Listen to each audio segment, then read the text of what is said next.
I am resident of Gallant for YouTube. Joel Sands. That is my buddy Alan Gallant. That is my buddy Patrick McCray. Hi. We're here to review the movie The Return of Captain Invincible. Return of Captain Invincible. Starring Alan Arkin, Christopher Lee, Kate Fitzpatrick, Bill Hunter, Michael Pale, Doug McGrath, who plays as Adolf Hitler. Yeah. Graham Kennedy is Prime Minister. Max Phelps is the Admiral. So this was directed by Philip Mora, written by Stevert F. D. Souza, Andrew Gaddy, produced by Andrew Gaddy, cinematography Mike Molly, edited by John Scott, music, there's three, Richard Hartley, William Meltson, and Richard O'Brien are your music. Production company, Seven Keys. Distributed by Seven Keys. Release date was way back when, June 11th, 1983.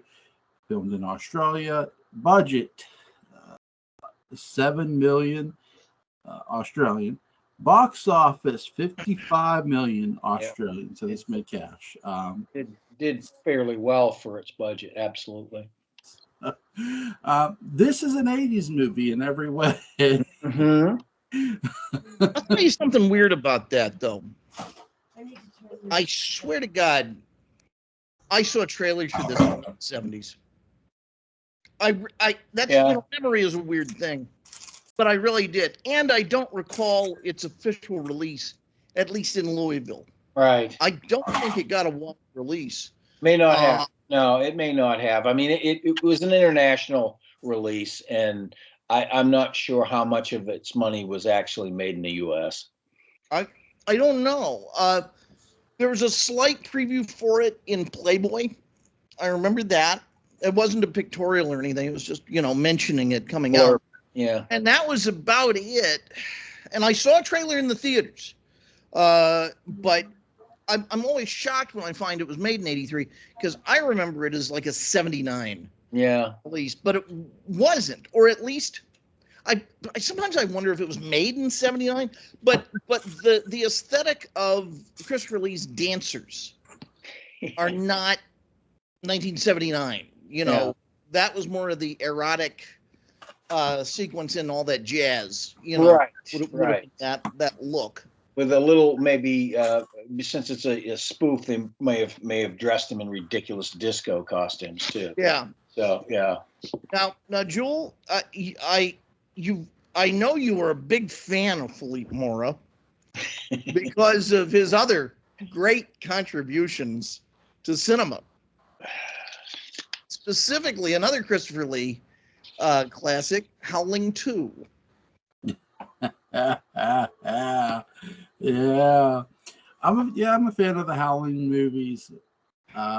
The sequels go off the rails for sure, but they're fun to watch.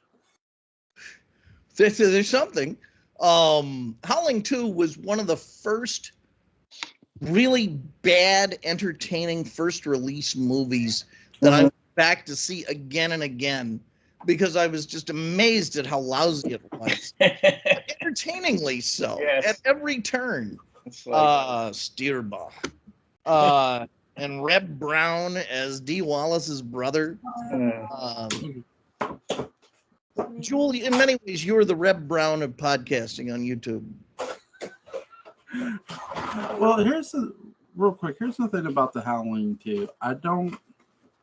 I honestly don't think they were planning really well for the Howling to be a franchise. Well, that's just my opinion. The original movie is a fucking masterpiece. And I'll stand by that. But the sequels, they're fun. They're off the rails. And one involves carnival freaks, which is just crazy. And then there's others. Browning did it better. No. It's not going to call people freaks. Well, no, it's the Howling Freaks. We have the DVD, by the way. So It's the actual profession Carnival Freaks he's talking about. well, that's what it's called. How Yeah, you know? yeah. So, But it's also, it actually was, and probably still is in some parts of the world, a profession, being Carnival Freak. That's a noble profession. Halloween 3 was filmed in a castle. But for this, let's talk Captain. Let's talk Captain Invincible. Yeah, let's talk Return of Captain Invincible. For this movie, there's no werewolves. I wish there were. Yeah. Although he smells like one at the beginning of the movie. Yeah. Alan Arkin plays Captain Invincible. He fights, basically they're sort of ripping off Captain America a bit, battle on Hitler, if you will, doing the World War II stuff, which is really smart. This movie is meant to be a funny musical spoof superhero movie in every way. And it delivers that too very well. The choreography, along with the cinematography, does not get enough credit for what this movie does. In my opinion, what do you guys think? I think people were probably surprised when they realized it was a musical.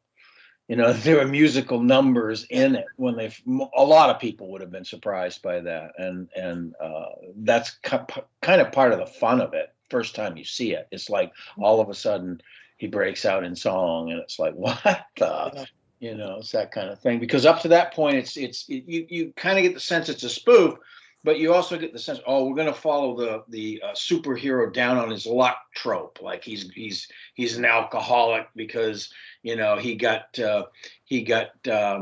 accused of being a commie and blah blah blah and all this sort of thing, and so he's going to bounce back from that. But of course, being a spoof, his bounce back is like 60% of the movie failing at bouncing back. Yeah. So it's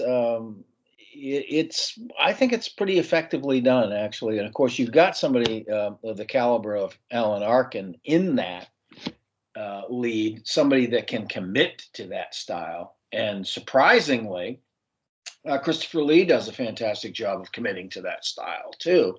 Although he's very used to playing villains, Alan Arkin is not used to playing heroic types or that kind of character. Patrick, what did you think? I'm sorry. That's so rude of me. Somebody keeps asking me questions. What? Not you, Joel. You're supposed to. What did I think? It's a movie I always remember as being better than it is when I watch it. It is a movie that has so many good parts and so many ideas behind it that work for me personally. I want to see them in a better movie. I want to see them put together in a better film. It is only by virtue of the charm of the concept, Lee and Arkin, and the songs by Richard O'Brien, that it hangs together really well. I think if you took any one or two of those items out, forget it. Right, sure, it's going to collapse under its own weight. Sure, I agree. Yeah, it's a movie that has conceptual elements that I like, and it has a lot of flaws. It feels like a movie that was, I can imagine all of the conversations that went on putting it together. And it was conversations about 4 or 5 different people, all of whom had a movie they wanted to make. I want to make a nostalgic superhero movie. I want to make a spoof like Airplane. I want to make the next Rocky Horror. Which is why I think they didn't have Richard O'Brien as the villain, is that someone else came in and overrode that. I have every suspicion Richard O'Brien wrote the songs for this movie, thinking he was going to be Dr. Midnight. I understand. It just makes too much sense. Yeah. And then he couldn't get pissed off because it's like, well, okay, he did get Christopher Lee. And of course, it's an Australian production, and he's an Australian. So that, it's kind of it's going to be Australia's big movie. Right. And prior to Crocodile Dundee, it sort of was. It was, yes. So Alan Arkin's career had gone into a weird slump at this point. And so, he was available. Christopher Lee definitely commits to, this is a good demonstration of something I love about Christopher Lee, in that he commits to everything. If you hire Christopher Lee, you get 100% of Christopher Lee. I mean, look at Howling 2. Right. We were just talking about it. It has many problems. Christopher Lee ain't one of them. Well, I think The Wicker Man has a lot of problems too, but he's not one of them. Really? No, I've never heard that. What's your beef with The Wicker Man? He just, I don't know. Maybe it's just the way the concept was realized in terms of all the witchcraft and stuff like that. It's not a bad movie. I don't think it's a bad movie. I just think it's problematic in certain moments. Wow, I've never heard. I would love to do a show with you on that because I've never heard that take, and I respect your takes on things. And I'd really like to hear them. Yeah, I think it may be a personal thing for me too, in terms of not wanting to see certain people get unfairly done away with. But the movie is about that, and I understand that. The movie's about an irrepressible, undeniable power that just consumes everything in its path. It kind of does. We're just used to seeing religious faith from the other side. Yeah, but I don't even mind that. I don't mind religious faith being, turned on its side or whatever. I certainly don't mind that. Yeah. But I kind of shudder because I think we're coming into a new era of Judeo-Christian sap films that we have sort of seen the march of in the last 3 or 4 years. In other words, Kevin Sorbo is going to have a job for a while. Yeah, and so's Caviezel, Jim Caviezel. Jim J.C. Caviezel. Pop goes Caviezel. Well, Jim thinks he is Christ. I am firmly convinced that he has some kind of a personality disorder. Now what's the evidence for that? The crazed conspiracy theory promotion that he did for that film that he did based on the child rescues, that was kind of bullshit. This movie that came out probably about 2.5 years ago. Oh, I remember that. He did some pretty nutty interviews for that, including things like, what was the thing that people were supposed to be extracting from children's blood? Adrenochrome. Right. He was into that. He was talking about that. Oh boy. Yeah. Now, Joel, have you ever consumed adrenochrome to stay young and gain powers of left-wing media? Exactly. That's the right response. That's the right response. But it's I really think that Wicker Man is a good film. There's certain things about it I don't like. That's all, and I think it is a personal thing. I think it's it may be. Yeah, that's worth talking about. Yeah. Okay, so back to Captain Invincible. I can imagine all these. No, but I imagine all these different conversations happening, and every person getting about 3% less out of the project than they thought they were going to get when they got in. Like, every person involved is mostly satisfied, and I think here's poor Philippe Mora in the middle. Say, you got your thing. You asked for that. You wanted the Richard O'Brien songs. We got those. You wanted your nostalgia. I gave you. They were at the head of the Statue of Liberty, for God's sake. What? Why are you mad at me? Yeah. Sometimes compromise can be a painful process, and sometimes it ends more painfully than the process itself. But yeah, I agree. That it doesn't fully reach its potential. I tend to be a little bit easier on it because of the nature of the type of film it is. It is a spoof. It is a kind of goof. Sure. Yeah. And it does have its moments. My favorite moment in the whole thing, getting ahead of ourselves in terms of favorite scenes, is the whole thing where he tempts him with booze. Oh, it's That whole number. number. It's just amazing. Best moment in the film. Broadway. I mean, Yeah. It's a good song. It's well Yep. choreographed. It's well filmed. Yep. It moves well. It's extremely well performed by Christopher Lee, who had not yet gone tone deaf, which he would later do, but make albums anyway. Yes. And I have to agree. That's a dynamite number. Yeah, it is. It's the one thing I remembered vividly from it before viewing it again, was that number. Sorry. Patrick, what's your favorite scene in this movie?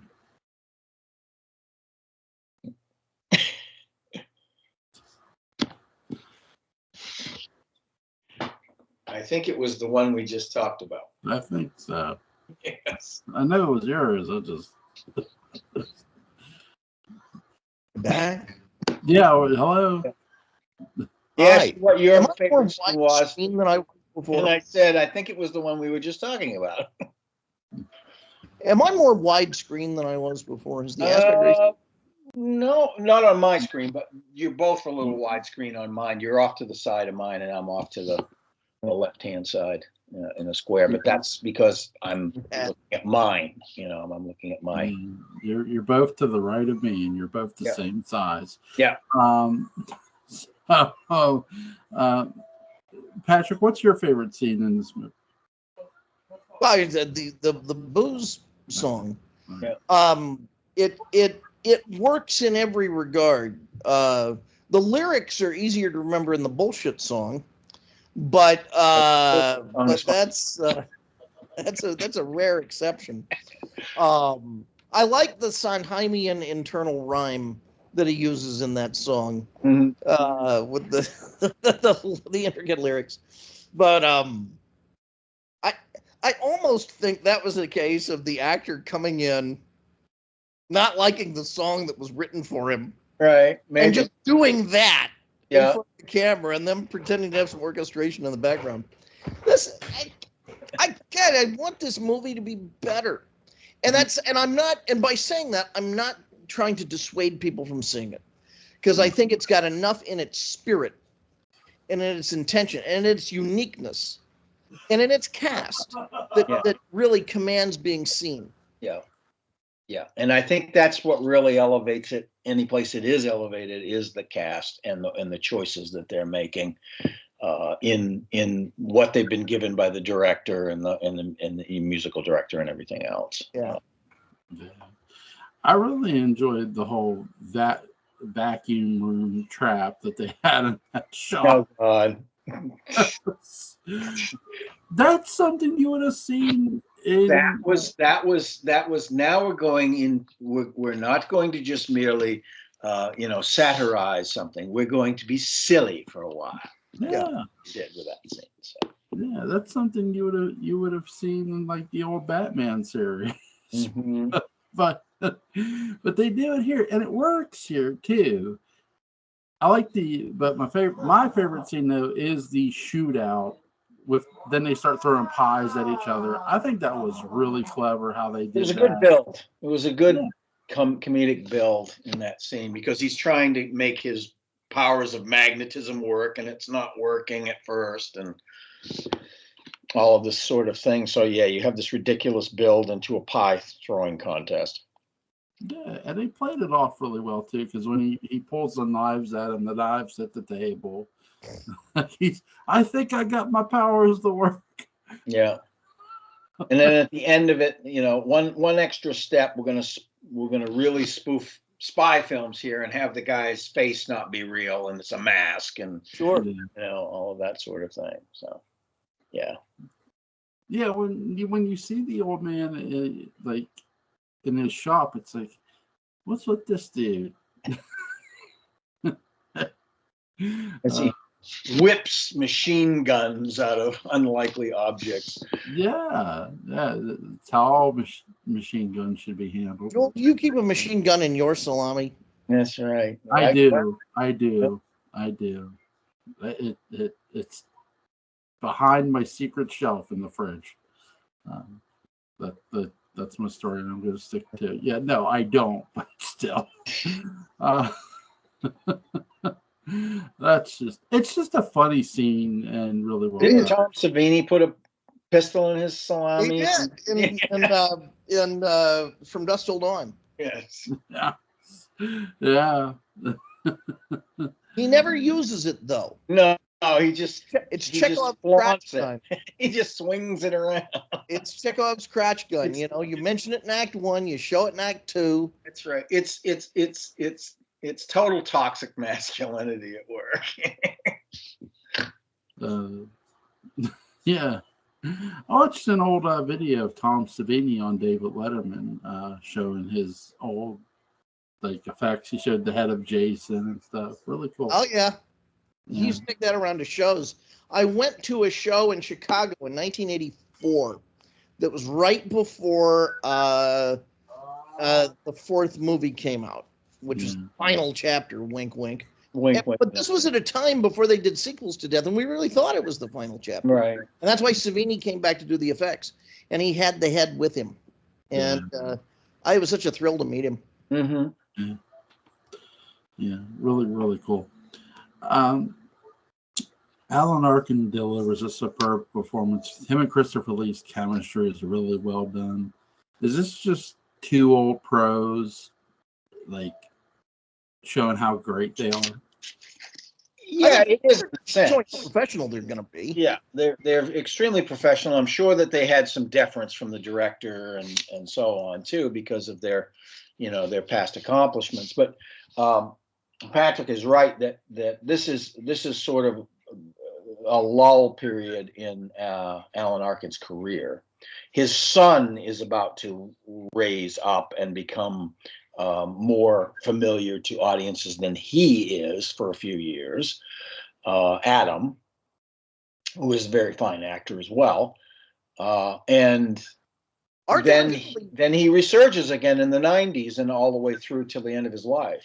I mean, he gets some great roles. I don't remember if it was TM or what. It might have been TM, but Arkin Sr. got really heavily into some form of meditation and wrote a book about it called Halfway Through the Door that I read back when I was in graduate school. And it was a really fine book. Yeah.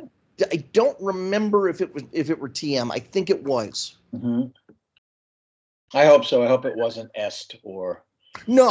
No, I had a real beef with Est. I had to go through the whole thing. Yeah. And at the behest of somebody else. And no, it most certainly was not. Cool. Yeah. What's the other one that's based on Est that's been popular in the last? Well, Est after being harassed by the IRS, and so she had to kind of switch and slip away. Yeah. Got chased out of the country. Right. And had to live in Russia. Became Landmark Forum. Landmark, that's it. Landmark Forum. Yeah. I dated somebody that had taken Landmark stuff, and she was using it to manipulate. I mean, it was just terrible. Just like the people that founded it. That's just your story running. I know. That sounds familiar. That's just your racket. That's your racket. That's right. These are people. Let me spoil the whole Landmark thing. These are people who abuse you for a weekend, and then humor you with the phrase, life is empty and meaningless, and it's empty and meaningless that it's empty and meaningless. Right. That is, when they say get it, that is it, according to them. And I just saved you, God knows now, like $1,000. Thousands, and it was only about 200. Yeah. Yeah. I was invited and genially rejected the offer. I never had anything to do with cults after a friend of mine was involved in a Pentecostal cult. And I saw it firsthand. I saw it up close. He's no longer in that cult, but it was scary. I'm sorry. That's terrible stuff. Yeah. Wow. Anyway. Yeah. Back to the Trump victory. Sydney, Australia looked really, really great for a filming location. They did for a movie that's about America in peril. They spent a long time there. I like the way they came up out of the catacombs, and they're on the steps of the Sydney Opera House. Yeah. That was great. We gotta let him know it's in Australia, mate. Yeah. Let him know. You know what? They make it make sense. He's drunk in Australia. Yeah, That's where he's he's been. sort of hidden away there. He's left the United States and he's gone off to become obscure. So yeah. Well, it's also a condition of being in Australia. You can disappear. You have to be drunk. It's and disappear at the same time. That's right. Just have an endless supply of Foster's Lager or whatnot. Hey, you know who was in training at this point and probably worked on the thing? P.J. Hogan, son of Paul Hogan, could make the Dark Shadows pilot really special. It all fits together. Yes. Yeah. Oh, good old PJ. I mean, they hired a movie director to film a pilot that never made air. So, I guess George Miller was busy counting his money from Babe. Yeah.